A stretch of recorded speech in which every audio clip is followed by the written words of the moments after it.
Assalamualaikum warahmatullahi wabarakatuh. Halo Sobat Healthing, selamat datang di podcast Kesehatan Masyarakat Fakultas Kedokteran dan Ilmu Kesehatan, di mana saya Ilham akan bertindak sebagai host pada sesi ngobrol-ngobrol healthing di pagi ini. Dan pagi ini kita kedatangan salah satu narasumber sekaligus dosen yang sangat luar biasa. Selamat pagi Ibu. Pagi Ilham. Bagaimana kabarnya? Aduh, kita saling bertanya kalau seperti Sehati itu ya. kita. Sehati gitu ya.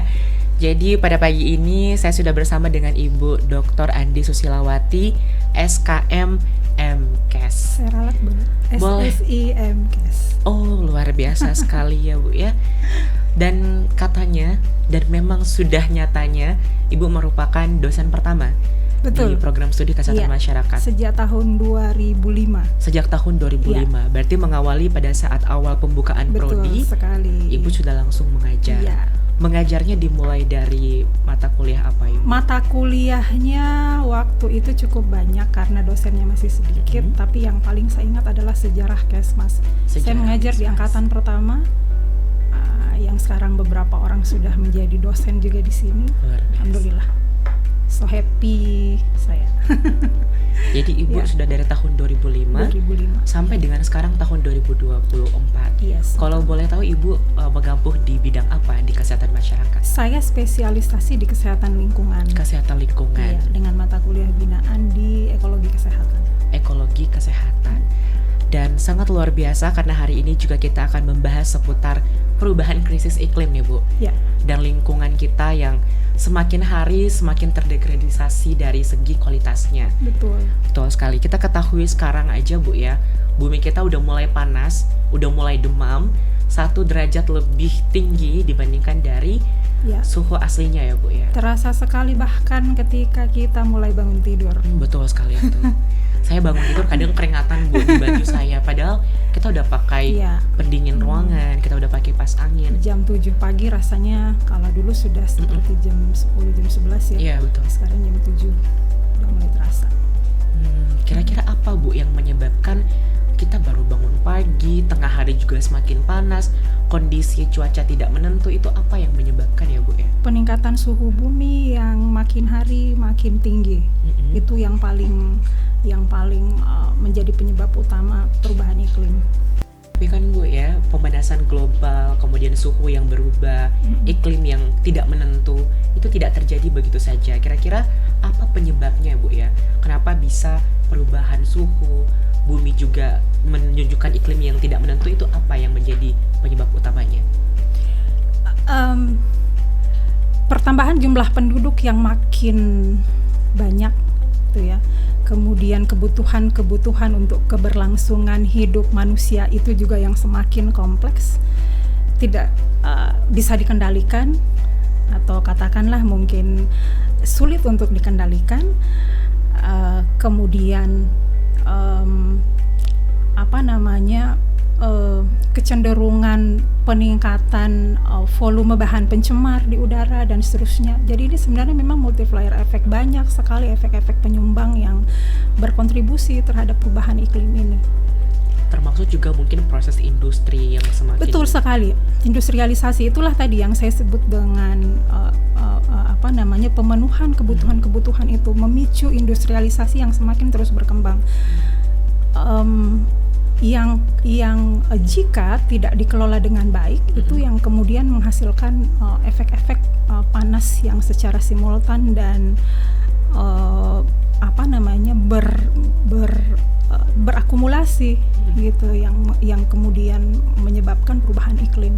Perubahan iklim itu bisa terjadi. Bisa terjadi. Sebenarnya bukan cuma satu aspek, kemudian satu bagian saja yang menyebabkan krisis iklim ini bisa muncul. Bukan, iya. Tetapi masyarakat, kemudian industri dan lain-lain menyumbang Benar sekali. dalam proses berubahnya iklim dan bumi yang semakin panas sampai saat ini. Nah Ibu, di proses perubahan iklim ini kemudian kita yang harus beradaptasi dan mengejar bumi yang semakin tua dan semakin tidak siap dengan perubahan iklim. Yes. Apa dampaknya sebenarnya ke kesehatan? Kenapa kita harus aware dengan perubahan ini, selain ya memang kita tinggal di bumi, tetapi apa yang nantinya akan paling dirasakan oleh masyarakat, terutama di bidang kesehatan? Nah, spektrum dampak dari perubahan iklim ini luas sekali sebenarnya, dan itu sudah diteliti sudah sejak lama. Sinyal-sinyal yang diberikan oleh ilmuwan-ilmuwan dunia juga sudah cukup lama digaungkan, gitu kan. Dan upaya-upaya pengendalian sebenarnya juga sudah dilakukan. Cukup banyak efeknya itu baik langsung maupun tidak langsung, ya. Bahkan pada dampak sosial sebenarnya. Katakanlah yang fisik seperti peningkatan suhu bumi, kemudian berefek pada, kalau yang paling banyak kita kaji itu sebenarnya adalah perubahan pola penyakit, entah dia DBD, malaria, dan seterusnya. Kenapa? Karena nyamuk itu berkembang dengan sangat baik di suhu yang hangat. Nah, ketika suhu bumi semakin hangat, maka proses perkembangbiakan vektor yang menjadi penyebab DBD, kejadian sakit malaria, kenakan sakit malaria dan DBD itu juga berkembang dengan sangat baik. Kemudian pola perubahan iklim yang tidak menentu, kemudian juga memperpanjang. Jadi ada yang kita sebut sebenarnya juga dengan bionomik nyamuk, ya, itu yang kalau diulas cukup panjang gitu. Tetapi sederhananya itu yang kemudian menjadi salah satu yang banyak dikaji di bidang kesehatan masyarakat. Nah, makin ke sini efeknya itu juga bahkan sudah masuk ke ranah-ranah sosial, katakanlah seperti tingkat stres, ya, mental illness dan seterusnya. Ada beberapa kajian juga yang kemudian menghubungkan dengan perubahan iklim. Suhu bumi yang semakin tinggi kemudian memicu stres di mana-mana, menghadapi berbagai persoalan hidup dan seterusnya. Itu diprediksi juga ada kaitannya dengan perubahan iklim. Kemudian orang menjadi lebih malas keluar, kan? Ya, segala betul. Sesuatu kemudian orang order via GoFood, betul. Via online, Shopee. Itu efek yang mungkin tidak pernah kita bayangkan, gitu. Orang jadi lebih malas keluar, mau ke toko panas, gitu kan. Lebih enak itu di kamar ngadem Shopee, Lazada, dan seterusnya, gitu, layanan online, kurir gitu, ya, ngantar paket. Iya, ngantar paket. Jadi efek lainnya adalah orang jadi less activities, gitu kan, obesitas jadi semakin tinggi dan seterusnya. Itu dampak-dampak tidak langsung yang sudah banyak diteliti sih, hasilnya sudah cukup banyak juga dipublikasi di jurnal-jurnal yang bereputasi Scopus dan seterusnya, gitu. Jangankan di penelitian, Bu, ya, kita aja kalau misalkan di kondisi yang panas, macet, kita langsung emosi gitu, ya, Bu. Pip kendaraan ini lagi numpuk, kondisi juga semakin panas, buat kita lagi lebih bad mood, ya, Bu, ya, biasanya. Dan ini yang nggak disadari oleh sebagian banyak orang. Sangat tidak disadari. Orang-orang merasa, Bu, ya, kalau misalkan perubahan iklim dan kerusakan lingkungan hanya sebatas banjir, hanya sebatas longsor. Tetapi ternyata impact dan bentuknya lebih kompleks kalau misalkan kita kaji. Nah, Ibu, di bidang ekologi, ekonomi dan lingkungan, sering kita lihat bahwa ekonomi itu kadang tidak bisa disatukan dengan lingkungan. Nah, ini kita menarik, selalu mengorbankan salah satunya, gitu. Kalau mau membangun industri yang lebih maju, sumber daya alamnya harus dikerok misalnya, nikel harus di ini dan itu. Tetapi bagaimana ekologi bisa menyatukan antara ekonomi dan lingkungan? Saya ingin menggarisbawahi satu hal, bahwa sesungguhnya kita ini manusia adalah populasi yang paling berisiko, ya, yang terkena dampak perubahan iklim. Nah, dari sisi ekologi kesehatan ini ulasan yang menarik sekali sebenarnya, ya. Bagaimana perubahan iklim itu terjadi, ya, itu kajian ekologi kesehatan. Menyeimbangkan antara pembangunan di satu sisi dengan pencapaian kesehatan masyarakat di sisi yang lain adalah dua mata uang yang kalau kita mau pilih, kita nggak mau pilih salah satunya, gitu kan? Karena kita kan adalah masyarakat yang memang harus berkembang. Betul. Ya. Dari sisi industri, kita nggak bisa menutup mata bahwa industri itu sangat dibutuhkan. Perkembangan industri itu sangat diperlukan. Tetapi di satu sisi bahwa pelestarian lingkungan, menjaga alam, pemusatan pada bagaimana sih kesehatan masyarakat itu menjadi hal yang betul-betul menjadi prioritas utama, itu tentu selalu harus kita perjuangkan. Tetapi saya kira kebijakan pemerintah juga sudah banyak mengarah ke situ. Jadi katakanlah pengalokasian anggaran untuk rehabilitasi lingkungan atau hal-hal yang berkaitan dengan impact ya dari industri itu adalah hal yang wajib untuk industri. Hal-hal banyak sekali sih sebenarnya, pembatasan penggunaan BBM sekarang, bagaimana mendorong penggunaan kendaraan dengan kendaraan listrik gitu ya, itu juga adalah upaya pemerintah untuk itu. Green movement. Yes, green movement. Dan satu hal yang paling penting adalah kesadaran masyarakat sesungguhnya. Sajian produk industrialisasi itu kan mau tidak bisa kita kendalikan. Tetapi pilihannya ada pada kita sebagai user. Iya, betul. Gitu kan? Yang menimbulkan reaksi konsumsi. Yes, yang menimbulkan reaksi konsumsi. Kita bisa memilih kok bahan-bahan yang ramah lingkungan. Betul. Atau katakanlah perhatian kita pada sisa-sisa produk yang kita beli, katakanlah kemasannya, plastiknya itu diapakan sih baiknya? Ya, betul. Dan itu sederhana sekali, bisa dilakukan dari rumah. Dan memang butuh kesadaran personal, tapi untuk menjalankan itu dengan maksimal, sehingga efek-efek kecil, saya selalu bilang sih di kelas ke mahasiswa, hitunglah barang-barang yang kau gunakan, berapa air yang kalian gunakan sih setiap hari dikali sepanjang hidup kalian. Itu untuk menimbulkan kesadaran personal bahwa setiap kita sesungguhnya adalah sumber dari perubahan iklim itu. Kalau dihitung ya, nanti dijumlah orang per orang, jadilah dia terakumulasi seperti itu. Nah, mengurainya juga begitu. Harus dari person. Nah, tindakan-tindakan kecil personal itu kalau diakumulasi itu kan jadi satu gerakan mitigasi yang luar biasa. Betul.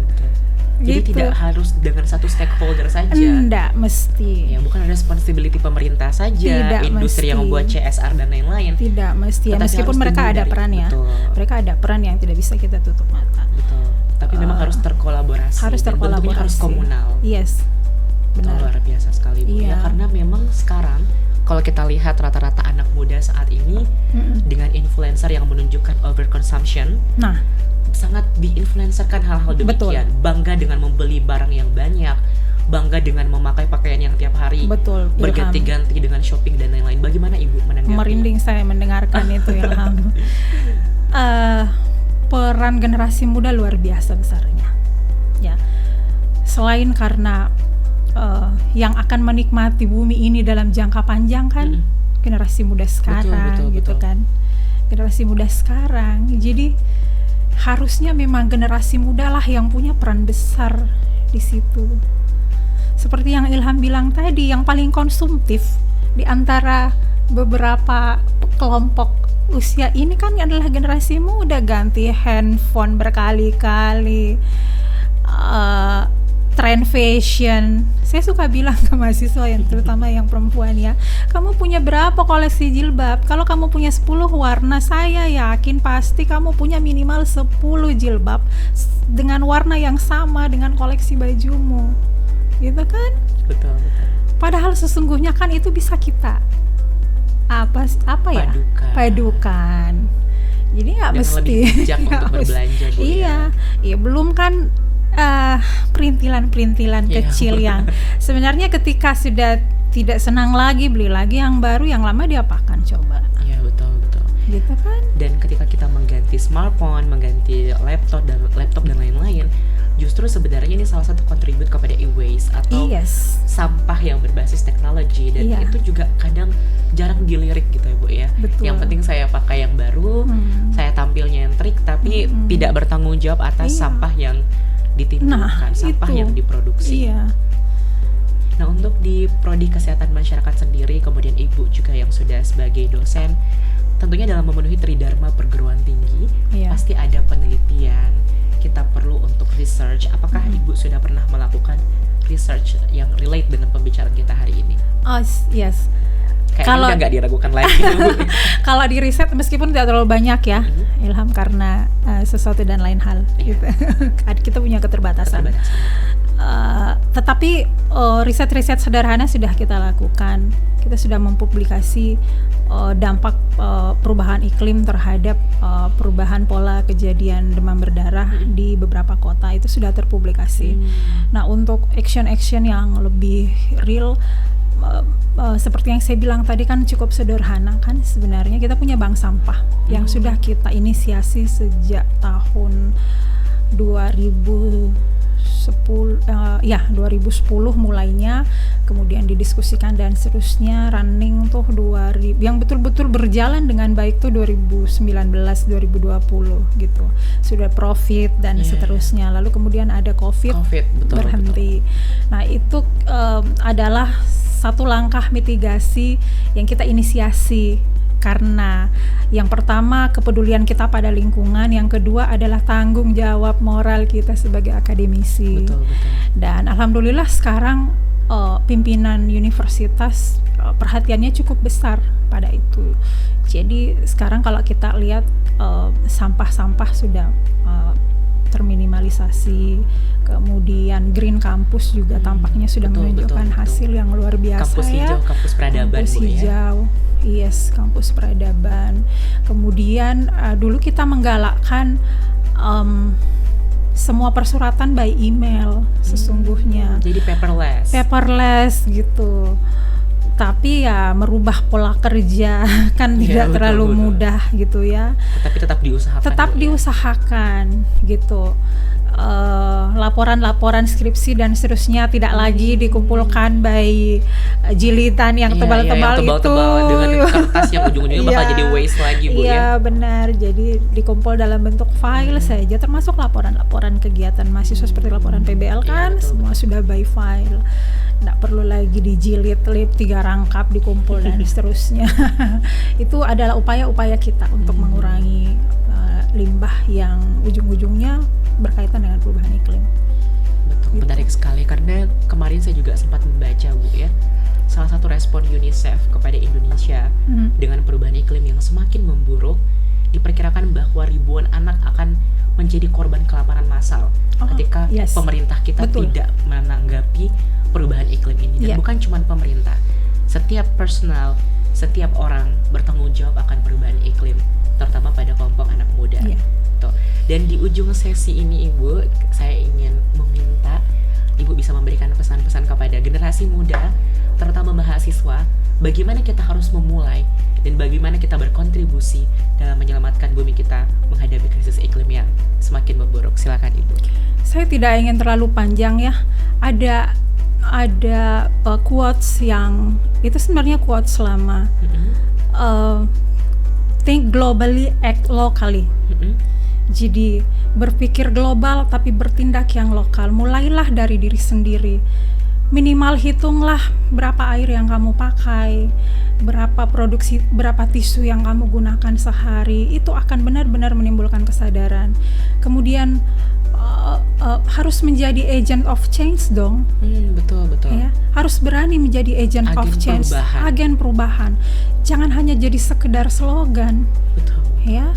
Hal-hal sederhana misalnya posting di Facebook, posting di akun Instagram kalian, serukan itu gerakan-gerakan sederhana, kan kita nggak perlu biaya yang banyak. Betul. Kan itu saja sih sebenarnya. Jadi berpikir global, bertindak lokal. Ayo kita melakukan bersama-sama mitigasi perubahan iklim dari hal-hal kecil yang bisa kita lakukan personally, sehingga dampaknya bisa kita rasakan bersama. Bertindak secara lokal, berpikir secara global, tapi kembali lagi dampaknya akan dirasakan secara global. Yes, betul. Senang sekali rasanya, Ibu, kita sudah ngobrol-ngobrol perihal. Sama Ilham, saya juga senang sekali. Di kontribusi saya terhadap dunia pendidikan melalui program studi kesehatan masyarakat UIN Alauddin Makassar ini tahun keberapa ya? Dari tahun 2005 sampai 2024, 19 tahun ya? Sudah 19 tahun. 18, masuk tahun ke-19. Iya, betul. Insya Allah, luar biasa. Hampir seumuran dengan milad FKIK, Bu. Yes, kita betul. Kemarin baru milad yang ke-20 tahun. Hampir seumuran. Berarti hampir seumuran saya juga, Bu. Semoga Prodi Kesmas UIN Alauddin Makassar terus-menerus menjadi mercusuar bagi perbaikan derajat kesehatan masyarakat, minimal di tingkat lokal, bahkan jika memungkinkan di tingkat global dan di tingkat internasional. Amin. Dan menjadi pusat peradaban Islam. Betul sekali. Dalam integrasi keislaman dengan ilmu kesehatan. Senang sekali, Bu, rasanya kita sudah ngobrol banyak dan semoga pesan-pesan ini bisa sampai ke generasi muda serta memberikan feedback yang baik kepada penonton kita pada hari ini. Dan kita sudah berada di akhir sesi. Teman-teman jangan lupa untuk senantiasa menunggu dan bunyikan lonceng notifikasi untuk setiap podcast-podcast dari sesi Healthing yang ada di program studi kesehatan masyarakat, di mana podcast ini merupakan podcast yang dikelola oleh Lab Alpha di bawah bimbingan Pusat Promosi Kesehatan dan Ilmu Perilaku di Kesehatan Masyarakat. Jangan lupa untuk subscribe, komen, dan share untuk menyebarkan pesan-pesan kesehatan dan isu-isu kesehatan terkini. Terima kasih banyak, Ibu. Kita tutup sesi kali ini. Sama-sama. Terima kasih banyak. Wassalamualaikum warahmatullahi wabarakatuh. Sampai jumpa Sobat Helping di sesi selanjutnya.